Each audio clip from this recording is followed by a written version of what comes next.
All right, welcome Hebrew narrative students. We're going to go through a few things, hopefully quickly. Sorry that we can't have class on tomorrow, Friday, but Elliot does not have school. I have to take care of it, and plus, as you can tell, my voice still isn't completely back. Feels fine. It's just keep coughing stuff up. It's gross. So, let me say a few things about the rest of this book, because I really want us to have you get through this before spring break. So we're going to do that. So let me first say a few guiding things about this, and then I'll kind of try to sum up a few more things about Judges, the rest of Judges, because we're just going to have to skim over that. If you have questions on it, comments on it on Monday, please bring them. But chapter 17 to 21 of Judges, read that completely on your own. Come up with some questions if you want to talk about it on Monday. If not, we're just going to move on to 2 Samuel. So, because I just realized we're like 2 or 3 days behind, and I don't like to get behind. All right. So, as far as chapters 5 through 8 in this book, let me just point out a couple of things. Again, I figure if I can get this out to you tonight, by early tomorrow morning, you could read it and you could shore up anything you have to write for it anyway. Let me just throw out a few observations and some guidelines to make it easier for you. All right, the chapter 5 is allusion and literary expression. This is actually kind of a fun chapter, and when it gets right down to it, the basis of this chapter is emphasizing how stories play off of one another, and oftentimes later Old Testament books have enough allusions there to another story that make you, if you know your scriptures well, read this story in light of that story. And just to be clear, it's not just one or two connecting points. For it to really have what we call an intertextual connection that's believable, you should probably be able to see a number of common points. It's not just one. If it's just one, it's really weak. But if you see a number of thematic or keyword points that really make this story sound a lot like this story, that is really fun to analyze as literature. And so, let me just go through a few things. On top of 108, I like the early quote. There it talks about any person who composes a story or poem. On top of 108, I like what Alter says at the top there. Anybody who composes a story or poem inevitably works from a pre-existing body of textual objects. No matter what you write, you might even be unconsciously doing, but you're always alluding to other things to bring meaning into what you write. And that has an impact on how you read the Bible, because that's what's going on a lot of times too. Okay, from this point on in the book, he does talk a lot about some historical criticism, and the basic difference between historical criticism and literary criticism is basically historical criticism tries to be more scientific and atomistic. Just focus on minutia, and sometimes it loses the breadth of the story. Whereas literary criticism says you got to make note of the minutia, but step back and see how the full thing fits together, because that's the point of the story. He touches upon a bunch of allusions that I think are pretty interesting. On 111, he talks about the story of the infant Moses being put in a basket. The Hebrew word actually is ark. And as soon as you realize that, Moses is put into an ark that is on the waters, that comes out to be saved. Kind of sounds like a Noah allusion. That's an interesting one. He also draws a number of parallels from Judges 19, the Levite and his concubine, and Genesis 19, the story of Sodom and Gomorrah. He goes into it somewhat, based on page 112 and 113, but that is a fascinating thing that I will even try to, before we're done with this video, I'll say a few things about. But basically that story, Judges 19, the story of the Levite and his concubine, it's really simple. It's intentionally alluding to the Sodom and Gomorrah story, and what's shocking is that it's worse than Sodom and Gomorrah. And so by the time you get to the end of chapter 19, if you realize Sodom and Gomorrah got destroyed for their sin, and these were Gentile pagans, and then you see this thing happening among the Israelites themselves, they're worse than Sodom and Gomorrah. That shows the degeneration of what has happened at the end of the Judges. That's what's being emphasized. And you could probably see a lot of points that draw those two stories together. That's a cool one.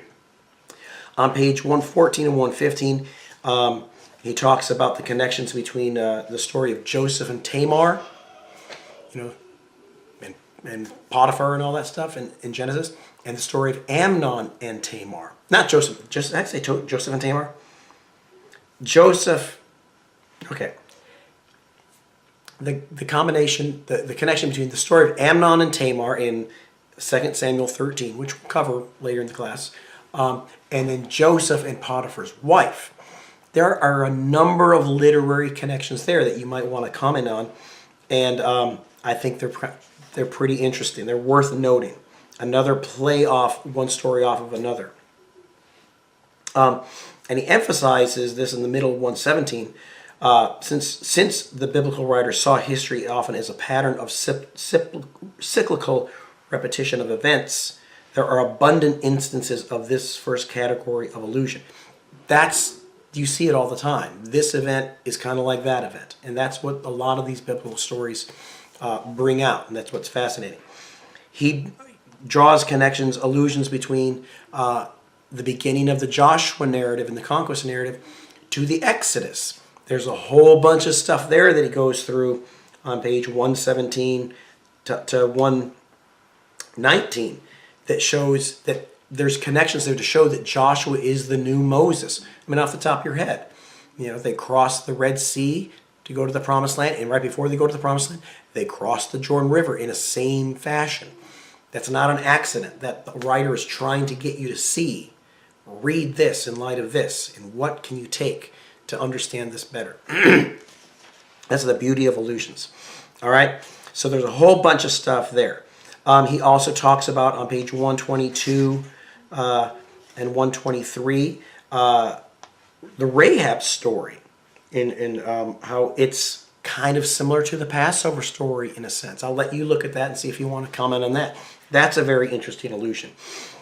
He talks about Gideon and how he compares that to an earlier story with Moses and Aaron and the golden calf. And I'll let you read that. That's 125 to 127, maybe 128. And that kind of illuminates, we didn't cover this in class, but it kind of illuminates the ending of the Gideon story, where he says, there will be no king over you, and they just stare at him. So he says, all right, give me all your golden rings and earrings and stuff, and he makes the ephod. He'll point out it's the same phrasing that Aaron used for them to make the golden calf. He makes the ephod. It became an idol for them. And so you see kind of a Moses allusion to show the character of the Israelites, how they're so prone to idol worship. So that's an interesting allusion that he makes. All right. Okay, chapter 6. It's a tough chapter. I'll just point out one thing. You can comment on it if you want, but I'm gonna be very easy on this because he talks about literary criticism, and he really gets into all these different critics that at this point you don't know, and so you probably just want to blow your head off when you read chapter 6. So I'm gonna make it easier. I would just ask you maybe to comment. Give me your impression of what Alter says about the encounter between Saul and Samuel over the Amalekites, beginning in 149 and going to 152. So as far as chapter 6 is concerned, you just tell me, and this could be a short part of your analysis, what your thoughts are on that. 149 to 152, that's all I want you to address in chapter 6. Chapter 7, the quest for the author, is another tough chapter, so I'm going to simplify it for you as well.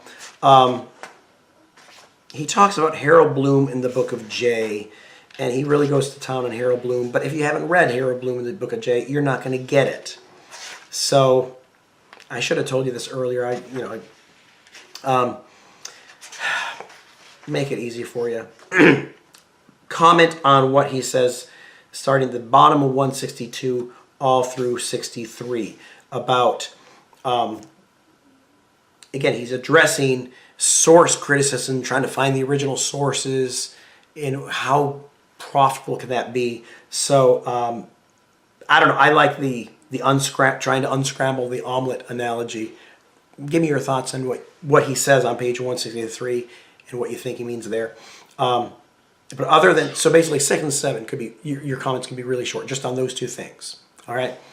Because of that, if you want to save time, let me go on a little bit into chapter 8 and 9 and just tell you a few more thoughts on it, and then we can discuss it a little bit more on Monday, and we can get this out of the way so you can get it done. The medium of poetry is really interesting, and chapter 8, he emphasizes the parallelism that goes on in poetry. And if you want to summarize chapter 8 simply, is the parallelism in poetry, in Hebrew poetry, isn't just stating the same thing twice in the same way. He emphasizes that the second line is always an intensification of the first line. And in one instance, he gives on page 179, why did Saul get so upset when the women were singing, Saul has killed his thousands, David his 10,000s? Because the emphasis is on David. Yeah, Saul's paranoid, but it tells you something about the women of Israel. They were intentionally praising David more, and that's why Paul got paranoid and upset. But pay attention to what he says on page 178, kind of 180. He emphasizes the nature of Hebrew poetry and how it works. Maybe your thoughts on that. And then I would just draw your attention to the bottom of 185, that last paragraph on 185, on to 186. Again, what the nature of poetry is and what its purpose is. I think that's really interesting. I'd like to have your thoughts on that. And that's all you got to do for chapter 8. Finally, chapter 9, Scripture and Culture. This is kind of the big picture thing. And again, he does talk a lot about biblical criticism. And again, you don't know the history of biblical criticism that much. It was largely 19th century. It really got going in the 19th century. And a lot of people, some people think, it was just a way to denigrate the Bible, and the atheists are trying to pick it apart. And some of that's true. But a lot of it, the Alter points out there, they were clergymen trying to understand the Bible in a better way. So all of historical criticism isn't bad.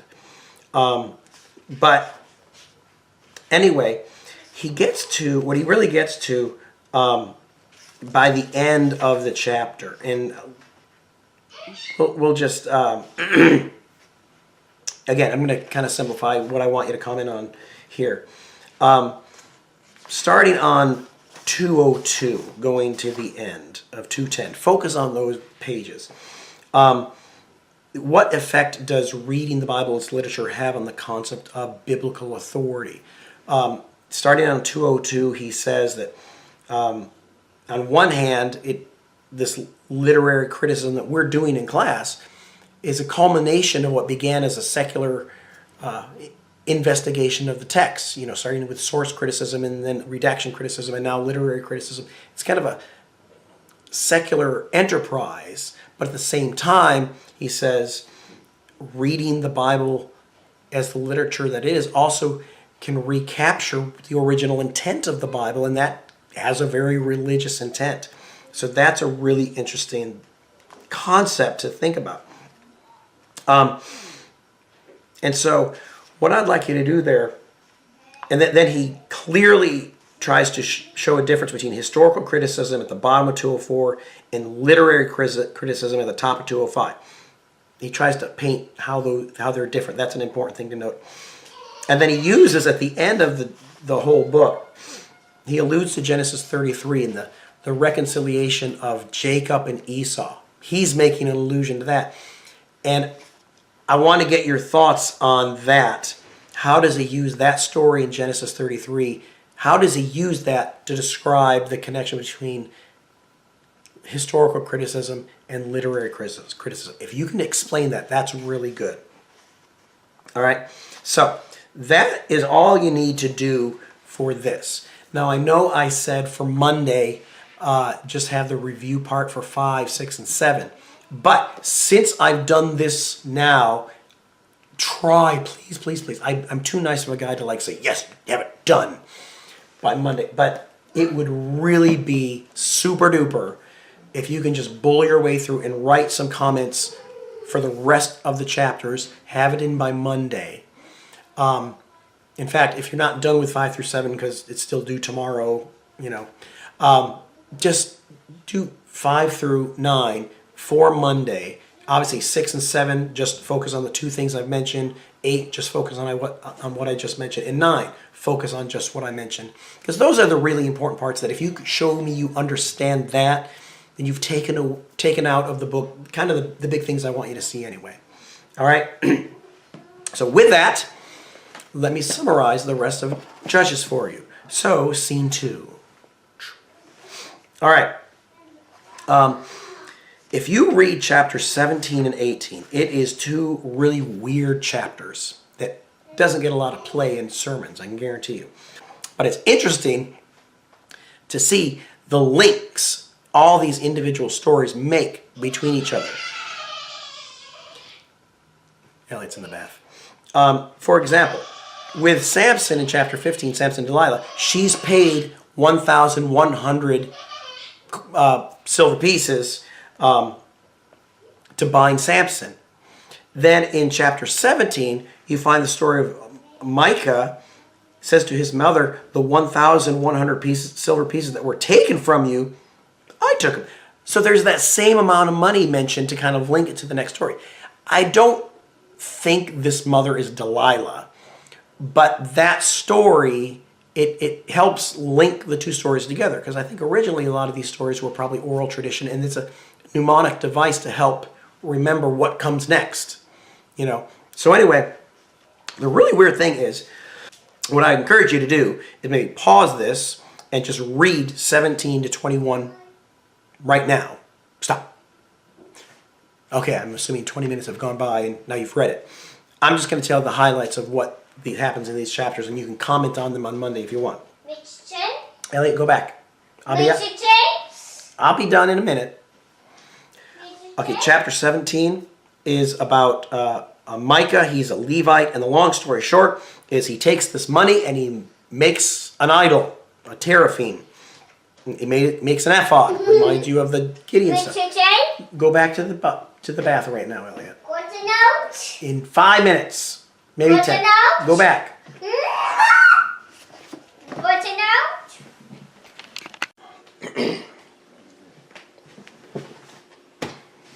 Okay, we're back.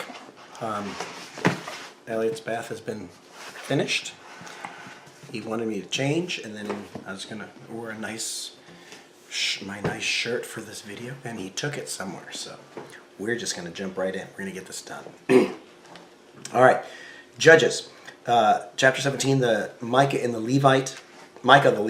That story is an interesting connection between that links the Delilah story, that kind of the progression. Also, the very fact that he uses it to make an ephod, that links it back to the end of the Gideon story. And anyway, Micah makes the ephod, and then a Levite comes and becomes like his personal priest, which right there, a Levite is doing idolatry, which is really shocking, which again, all the hints throughout Judges where they keep on falling. And then the judge comes back, they get them back up, and they keep on falling. This is the beginning of the end. Everything from here on out is just horrible. Great to read, but horrible. Okay? So that's chapter 17. And then if you read chapter 18, you have the story, and it begins. This is kind of another indication that we're coming to the end. In those days, there was no king in Israel. And in those days, so right there's no king in Israel. They're emphasizing this. This is what they're like without a king to keep them in line. And chapter 18 tells the story of a tribe of Danites who went from their allotment in the north, and they basically ended up taking an allotment in the south. And if you look on any tribal map of the book of Judges, you'll see there's 2 plots of land for the Danites. This kind of tells you why. It's because they originally had a plot of land up north, and then some of them went and took a plot of land down south. That's why there's 2 different places. But anyway, what happens in chapter 18 is the Danites are passing through. They come to Micah's house, and they take his ephod and his teraphim. They take his idols. And they tell the priest, hey, come work for us. And the priest says, okay. And that basically tells you a little bit more about what's happening with tribes. And again, read that for yourself. If you have any comments on the chapter itself on Monday, we'll discuss them. But that's what's going on. The real interesting part comes in these last 3 chapters. Alter talks about it in the book, and we've talked about this already a little bit. The Levite and the Concubine story is a direct allusion to the Sodom and Gomorrah story the whole way through. This is a different Levite than the one we just encountered in chapter 17 and 18. But again, that's the link that links the previous story to this story. Okay? So now we're at another Levite, but it's a Levite. And it's a story about how his concubine runs away. He goes to get her in Bethlehem. You could read it. And on their way home, they decide not to stay in Jebus for the night, because Jebus, Jerusalem, but at this point it was a city of the Jebusites. They're not going to stay in a city with those pagans, those non-Israelites. We got to go forward to Gibeah, stay the night there, because those are our fellow Israelites. Benjamites, which again, it kind of brings the whole cycle of story of Judges to a close, because the first real story of the first judge was Ehud, who was a Benjamite. Now we're concluding the story of Judges with this story that takes place in Gibeon of Benjamin. And when you look at what happens in 19:22 to 30, basically, read that, go back to read Genesis 19, the Sodom and Gomorrah story. The same thing happens. All right, they go to the city center. A man comes, takes them into his house for the night. The men of the city bang on the door. Says, we want to have sex with that guy. And as strange as it is, it's not necessarily homosexuality. It's the abuse of the stranger. Think of like prison. People do that in prison to dominate the other person, to put them in line. And one of the key values in the ancient society was showing hospitality, because they didn't have Motel 6s for you to stay in. You were dependent on the hospitality of a given city for lodging. And so just like in Sodom and Gomorrah, what the people of Gibeah are doing is horrific by ancient standards. Really? Anyway, as long as he stays away, we're good.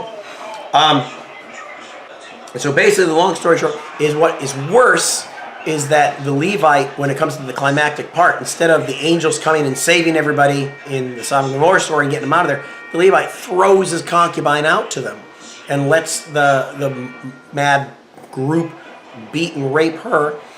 And then the next morning, he takes her back on his donkey. He goes home. By then, she's dead. He cuts her up into 12 pieces, and he sends her to the various tribes of Israel. And then that leads to the climactic part in 20 and 21, where, as gruesome as that is, it's his way to call the other 12 tribes, or the other 11 tribes really, to say, this injustice has happened in Israel. What are we going to do about those Benjamites? Doesn't tell them that he's the one who threw her out to him, which tells you about his character as a Levite. But then 20 and 21 is this long story about how the tribes band together to punish Benjamin. And you could read it. It's just a war story. And it doesn't go well with them the first couple attacks. Finally, they subdue Benjamin.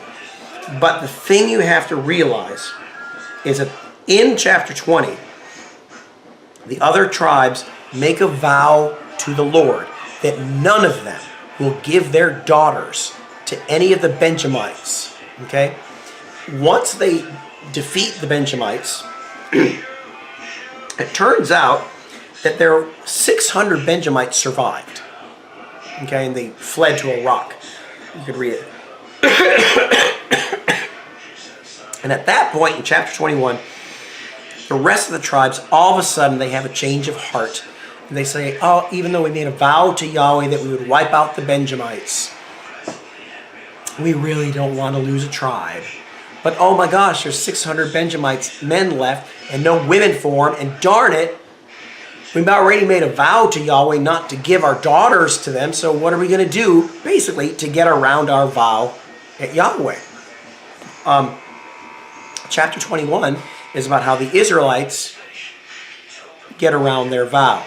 And basically they find out that there's this one town, Jabesh Gilead, who didn't send people to the fight. So to get revenge on them, so they go to Jabesh Gilead, wipe Jabesh Gilead out, steal 400 virgin girls from Jabesh Gilead, and then they call to the Benjamites and say, hey, we got 400 women for you. What? There's 600 of you. We need 200 more women. So, part 2. They then tell those 200 rest of the Benjamites and say, hey, there's a yearly festival to Yahweh at Shiloh where young virgin girls come out and dance. Dances, in celebration of Yahweh. Hide in the bushes. And when they come out to do their dance, steal them. And then, technically, nobody gave you those girls. You stole them so we can get around our vow. And they do. And that is how Judges ends. And then the very last verse, talk about an understatement. In those days there was no king in Israel. Each man did what was right in his own eyes. Again, that kind of picks up what was first hinted at at the beginning of chapter 18. Chapter 18, and again in the beginning of chapter 19. That no king in Israel starts cropping up in chapter 18, chapter 19, and then at the end of 21, they lay it out. This is the state of the tribes, God's chosen people, under the judges. They aren't acting as God's people. They're worse than Sodom and Gomorrah. They get around their vow to Yahweh. They should wipe out the Benjamites for their sin, and they find a way to keep them going. Which is kind of interesting, because guess who their first king, Saul, their first king, guess what tribe he's from? We'll find out. Benjamin. And so, any comments you have on those last few chapters of Judges will be welcome on Monday. We could spend a little time to talk about it. But again, if you read it closely, it's very interesting to see all the little allusions it makes to the earlier stories, how it links together.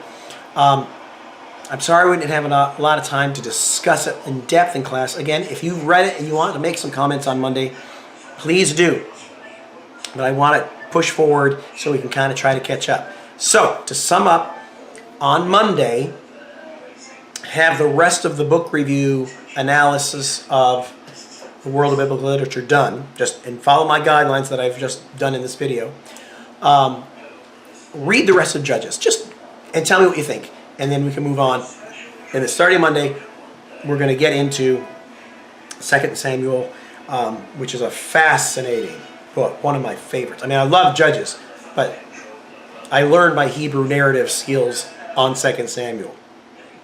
And it should be kind of a fun thing to do. All right. I wanted to get this recorded Thursday night so I can get it up by Friday morning, so you'll have time to watch it and get everything done, and we will move forward on Monday. I shall see you then.